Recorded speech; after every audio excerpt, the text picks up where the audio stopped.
महाराष्ट्र सरकार में मंत्री नवाब मलिक को ईडी ने किया गिरफ्तार। कई घंटे की पूछताछ के बाद ईडी ने गिरफ्तार किया।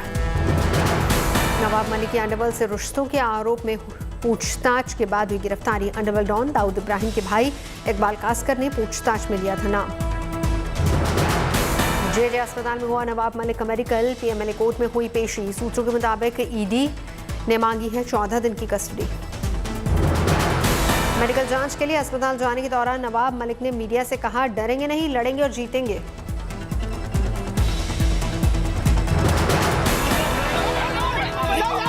लड़ेंगे और जीतेंगे, लड़ेंगे और जीतेंगे। शरद पवार ने केंद्र सरकार पर लगाया सत्ता के दुरुपयोग का आरोप। कहा, केंद्र के खिलाफ बोलने की मिल रही है सजा। सीएम उद्धव ठाकरे से मिलने पहुंचे शरद पवार। नवाब मलिक की गिरफ्तारी के बाद ममता बनर्जी ने की शरद पवार से बातचीत। कहा, विपक्षी नेताओं के खिलाफ हो रहा है ईडी और सीबीआई का इस्तेमाल। एक मजबूत विपक्ष की जरूरत। ईडी पर भड़के शिवसेना नेता संजय राउत। कहा, एक एक अफसर को करूंगा एक्सपोज। नवाब मलिक की गिरफ्तारी पर कांग्रेस ने उठाए सवाल। कांग्रेस नेता अशोक चौहान ने कहा, यह निचले स्तर की राजनीति, केंद्रीय एजेंसी जानबूझकर लोगों को कर रही है परेशान।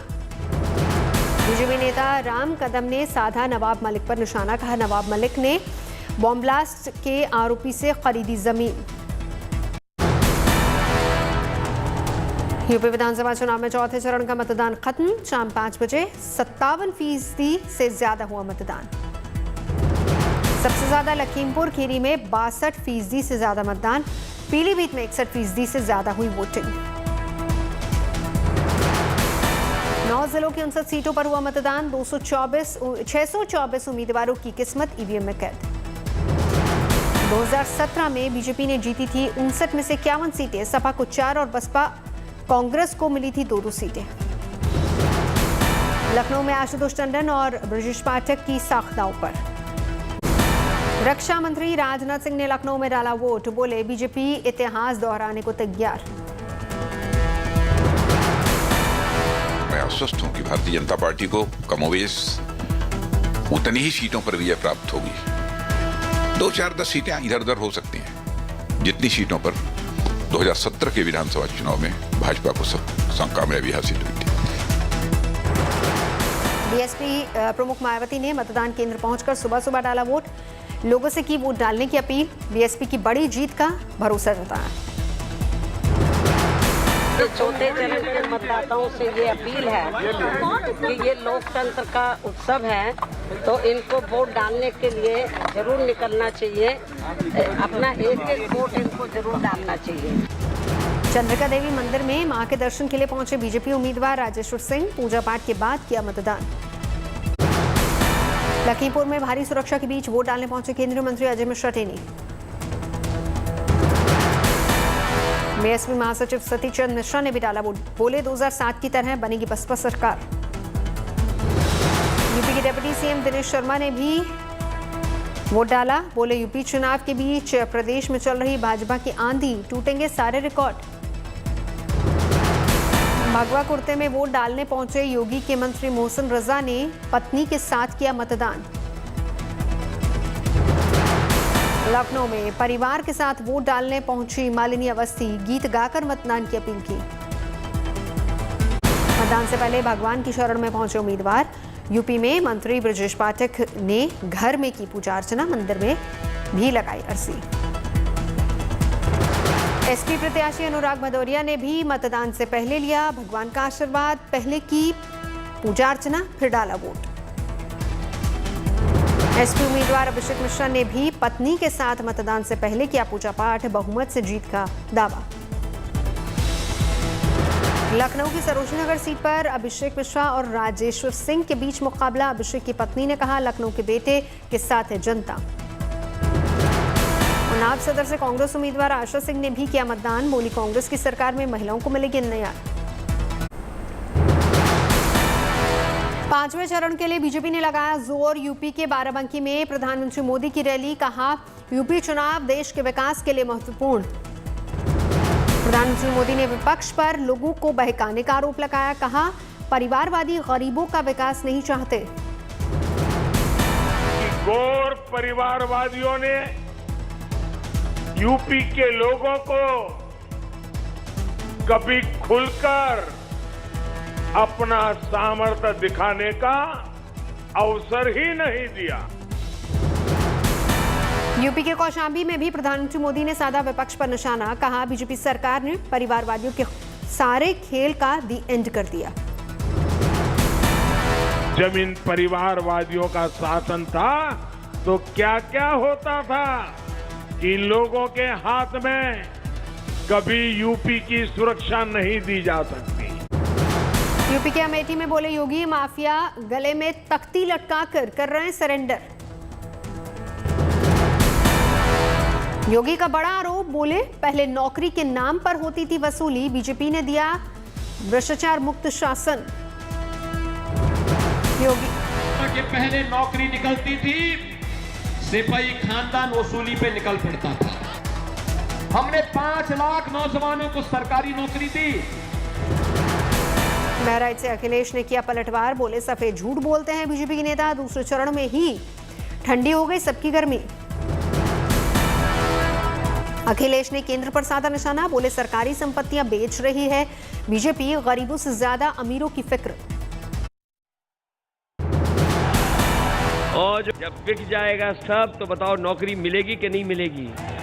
आप बताइए कि गरीबों की जेब से पैसा निकाल करके अमीरों की तिजोरी भर रहे हैं कि नहीं भर रहे हैं? यूपी में 5वें चरण के लिए तेज हुआ प्रचार युद्ध, लखनऊ में प्रियंका गांधी का मंदिर जाकर पूजा पाठ। मीडिया से बोली प्रियंका, जनता की आवाज बुलंद करना हमारा काम, हाथ मिलाकर लड़ती विपक्षी पार्टियां तो फायदा होता। जनता की जो समस्याएं हैं, जनता के लिए लड़ना, उन समस्याओं को उठाना, जनता की आवाज को बुलंद करना, ये मेरा काम है, मैं कर रही हूँ। लखीमपुर कांड पर बोली प्रियंका गांधी, मंत्री के बेटे को बचाने के लिए बीजेपी ने झोंकी पूरी ताकत, अन्याय नहीं भूलेंगे किसान। गोरखपुर में बोले बीजेपी अध्यक्ष जेपी नड्डा, कहा कागजों पर नहीं बल्कि जमीन पर हुए विकास के काम, राम मंदिर निर्माण को लेकर लोगों में जोश। नड्डा का दावा, बीजेपी राज में गरीबों तक पहुंची स्वास्थ्य सुविधाएं, जन धन खाते के जरिए दी गई आर्थिक मदद। मीडिया से बोले राजनाथ सिंह, कहा देश के लिए दहशतगर्दी बड़ा मुद्दा, यूपी के नतीजों में दिखेगा असर। केंद्रीय बजट में की गई घोषणाओं पर वेबिनार में बोले प्रधानमंत्री मोदी, महिला शक्ति को बताया ग्रामीण अर्थव्यवस्था का आधार। पीएम ने कहा बजट में योजनाओं को पूरा करने के लिए तैयार किया गया रोड मैप, गांवों में तेजी से होगा विकास। प्रधानमंत्री मोदी के नमक खाने वाले बयान पर अज़ीन ओवैसी ने किया पलटवार, बोले सभी ने देश का नमक खाया है, मोदी का नहीं। आप कह रहे हैं कि नमक मेरा खा रहे, नहीं प्रधानमंत्री जी, अगर मैं पेट्रोल डीजल डलाता हूं तो उस पर जो टैक्स सरकार लेती है आपकी, उससे आप गरीब को राशन देते हैं। रॉबर्ट्सगंज विधानसभा में विधायक भूपेश चौबे ने एक जनसभा लगाई, उचक बैठक, जनता की नाराजगी दूर करने के लिए माफी मांगी। बंगाल बीजेपी के राष्ट्रीय उपाध्यक्ष दिलीप घोष के बिगड़े बोल, बीजेपी कार्यकर्ताओं को नगर निगम चुनाव के दौरान बांस का इस्तेमाल करने की सलाह दी। जैन मुनि ने की ज्योतिरादित्य सिंधिया के सीएम बनने की भविष्यवाणी, गजरत महोत्सव में शामिल होने गए थे ज्योतिरादित्य सिंधिया। मणिपुर में बीजेपी ने झोंकी पूरी ताकत, गृह मंत्री अमित शाह ने की ताबड़तोड़ रैलियां, बीजेपी उम्मीदवारों के लिए मांगा समर्थन। मणिपुर के कई इलाकों में अमित शाह ने किया डोर टू डोर कैंपेन, लोगों से की बीजेपी को वोट देने की अपील। गृह मंत्री अमित शाह ने कई जगहों पर किया जनसभा को संबोधित, कहा बीजेपी की सरकार आएगी तो मणिपुर में खुलेंगे विकास और शांति के रास्ते। पहाड़ियों के मेरे सभी भाई बहन भारतीय जनता पार्टी को प्रचंड बहुमत से जिताते हैं तो यहाँ हमेशा के लिए शांति और विकास का रास्ता प्रशस्त होगा। अमित शाह ने कांग्रेस पर बोला हमला, कहा हिंसा, घुसपैठ और भ्रष्टाचार के लिए जाना जाता था मणिपुर, बीजेपी की सरकार में 9,500 युवा हथियार छोड़कर मुख्यधारा से जुड़े। राजस्थान की कांग्रेस सरकार ने पेश किया अपना चौथा बजट, युवाओं को देंगे 1 लाख सरकारी नौकरियों की सौगात। सरकारी नौकरी वालों के लिए राजस्थान सरकार का बड़ा तोहफा, पुरानी पेंशन स्कीम बहाल करने का किया ऐलान। राजस्थान के किसानों के लिए खुशखबरी, गहलोत सरकार ने बजट में किया जैविक खेती के लिए 600 करोड़ के प्रोत्साहन का ऐलान। राजस्थान के बजट में 50 यूनिट तक फ्री बिजली देने का ऐलान, पर्यटन को मिला उद्योग का दर्जा। चिरंजीवी बीमा योजना का दायरा 5 से बढ़कर 10 लाख हुआ, बेरोजगारों को हर साल 100 दिन का रोजगार देने का भी ऐलान। जोधपुर में 12 मार्च को होगा नेशनल लोक अदालत का आयोजन, लोक अदालत को लेकर बेंचों का गठन। हरिद्वार में शुरू हुई शारदीय कांवड़ यात्रा, दूर दूर से कांवड़िए हर की पेड़ी से गंगा जल भर गंतव्यों की ओर रवाना होने लगे। केरल के कोट्टायम में मार्शल आर्ट कलारिपट्टू की फिर से शुरुआत, कोरोना के चलते 2 साल से था प्रतिबंध। प्राइवेटाइजेशन के खिलाफ चंडीगढ़ बिजली विभाग के कर्मचारियों की 3 दिन की हड़ताल, बिजली कर्मचारियों की प्रशासन ने की बैठक। रूस और यूक्रेन को भारत की ओर से कलाकार का शांति संदेश, सैंड आर्टिस्ट सुदर्शन ने कला के माध्यम से की शांति बनाए रखने की अपील। जम्मू कश्मीर में जबरदस्त बर्फबारी का दौर, घर की छत, गाड़ी, सड़क सभी जगह बर्फ ही बर्फ। पालगाम, सोनमर्ग, शोपियां और गुलमर्ग में 1 से 2 फीट तक गिरी बर्फ। श्रीनगर में करीब 6 इंच तक बर्फबारी। भारी बर्फबारी के चलते श्रीनगर एयरपोर्ट पर विमान सेवा प्रभावित, जम्मू श्रीनगर हाईवे से आवाजाही भी बंद, सैकड़ों ट्रक और बस रास्ते में फंसे। फरवरी महीने में हो रही रिकॉर्ड बर्फबारी से सैलानी खुश, कारोबारियों के खिले चेहरे, लेकिन स्थानीय लोग परेशान। श्रीनगर में भारी बर्फबारी के चलते सभी यूनिवर्सिटी स्कूल की परीक्षाएं रद्द, नई तारीखों का जल्द होगा ऐलान। रूस यूक्रेन संकट गहराने पर कच्चे तेल की कीमतों में $20 प्रति बैरल की तेजी आने की आशंका, बैंक ऑफ अमेरिका ने जताया अंदेशा। यूक्रेन रूस विवाद ने गोल्ड को बनाया सबसे आकर्षक निवेश विकल्प, फरवरी में सोने की कीमतें 5% बढ़कर $1900 प्रति औंस के पार निकली। इंडिया बुल्स के मालिकाना हक वाले फिटनेस प्लेटफॉर्म धानी ऐप के जरिए कई भारतीयों की पैन संबंधी जानकारियां लीक, एक्टर सनी लियोनी की पैन डिटेल्स का भी दुरुपयोग। 2021 में औद्योगिक निवेश वैल्यू के लिहाज से 10 साल के उच्चतम स्तर पर पहुंचा।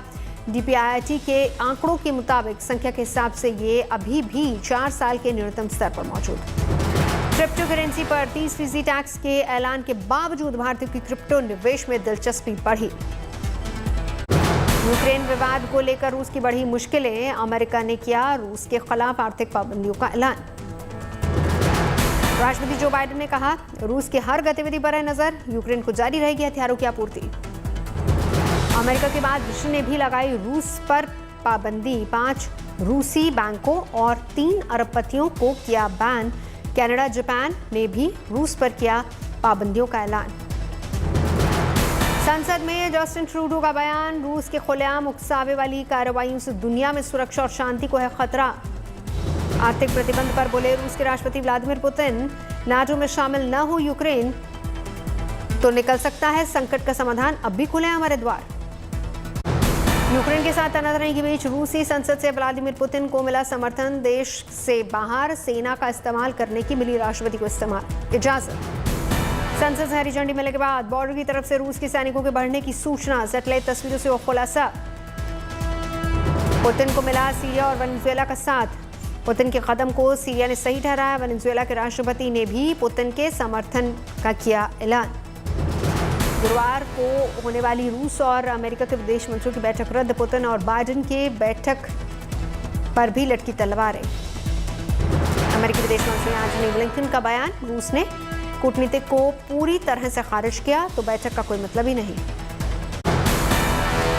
श्रीलंका के खिलाफ T20 सीरीज से पहले भारतीय टीम को एक बड़ा झटका, चोटिल होने की वजह से सीरीज से बाहर हुए।